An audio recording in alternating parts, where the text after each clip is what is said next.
જામનગરમાં પૂનમબેન સતત ત્રીજી વખત ટિકિટ મેળવી છે ત્યારે અહીં રોડ શો યોજાઈ રહ્યો છે। ખાસ કરીને જે પ્રકારે વાત કરવામાં આવે હાલ કેન્દ્રીય મંત્રી अनुराग ठाकुर પણ છે। જે પ્રકારે વાત કરવામાં આવે હાલ રોડ શો યોજાઈ રહ્યો છે, क्या कहेंगे आज जामनगर में रोड शो? जामनगर में इतना जाम कि लोगों में उत्साह, जोश, उमंग, फिर एक बार कमल का फूल और तीसरी बार भारतीय जनता पार्टी की सरकार, फिर एक बार मोदी सरकार। फिर एक बार मोदी सरकार। पूनमबेन भी हमारे साथ है। पूनमबेन શું કહેશો જામનગરના રોડ ઉપર જનમેદની?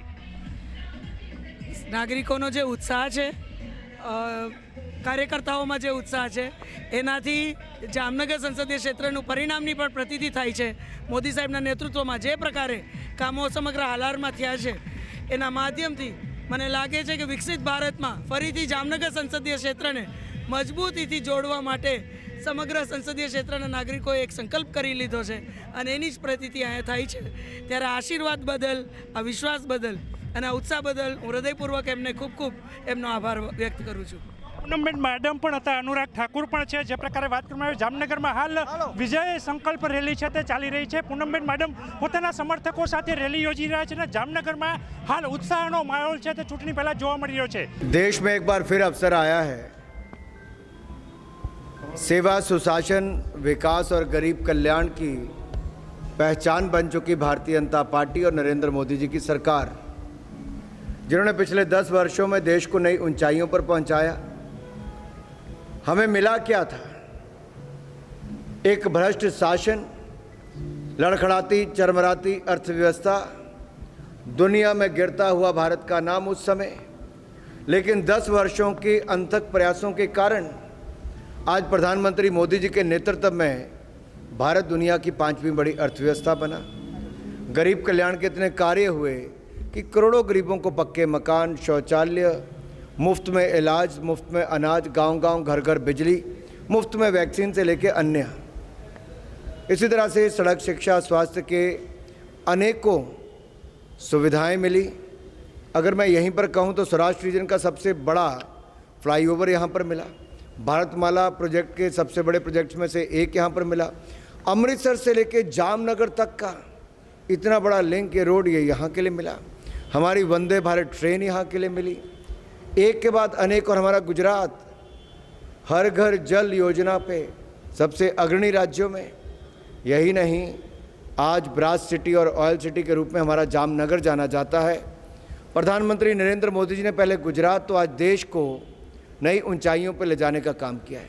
लेकिन कहते हैं ना, निरंतरता और स्थिरता बहुत आवश्यक होती है। Continuity and stability is the key, and that is what the country needs today. आज देश की आवश्यकता है, दुनिया की आवश्यकता है नरेंद्र मोदी जी और भारतीय जनता पार्टी। दुनिया उम्मीद देखती है नरेंद्र मोदी जी में और भारत में, और हमें पूर्ण विश्वास है भारत की जनता इन उम्मीदों पर खरा उतरेगी। इस लोकतंत्र के पर्व में भारतीय जनता पार्टी एनडीए 400 पार की लड़ाई लड़ रही है और कांग्रेस 40 पार करने के लिए संघर्ष कर रही है। फर्स्ट टाइम चुनौतियां क्या रही जी? हर क्षेत्र, चाहे वो राज्य हो, लोकसभा क्षेत्र हो, हर किसी के अपने मुद्दे भी रहते हैं। लेकिन ये चुनाव स्थानीय मुद्दों पर नहीं, राष्ट्रीय विषय पर लड़ा जा रहा है। क्योंकि आज भारत के पास एक वो अवसर आया जहां विकास भी और विरासत भी। विकास वो जहां सड़क से लेके नेशनल हाईवे से लेके वंदे भारत से लेके पोर्ट और हाईवे बन रहे हैं, जहां आत्मनिर्भर भारत बन रहा है, हमारी आंखों के सामने हो रहा है। करतारपुर कॉरिडोर से लेके हेमकुंड साहब तक रोपवे पहुंचाने से लेके बौद्ध सर्किट और केदारनाथ धाम, सोमनाथ धाम, काशी विश्वनाथ धाम, महाकाल लोक धाम, ये सब का निर्माण भी हुआ। तो वहीं दूसरी ओर एक ऐसे अवसर भी हम सबके सामने आए हैं कि विरासत के साथ साथ विकास को नए पंख लगे। कल तक चंदा मामा की लोरियां सुनते थे, आज चंद्रयान मिशन की सफलता होती है। मंगलयान, चंद्रयान और अब गगनयान की तैयारी है। ये नए भारत की बुलंद तस्वीर है जो पिछले 10 वर्षों में मजबूत नींव प्रधानमंत्री मोदी ने रखी। अब विकसित भारत बनाने की तैयारी है।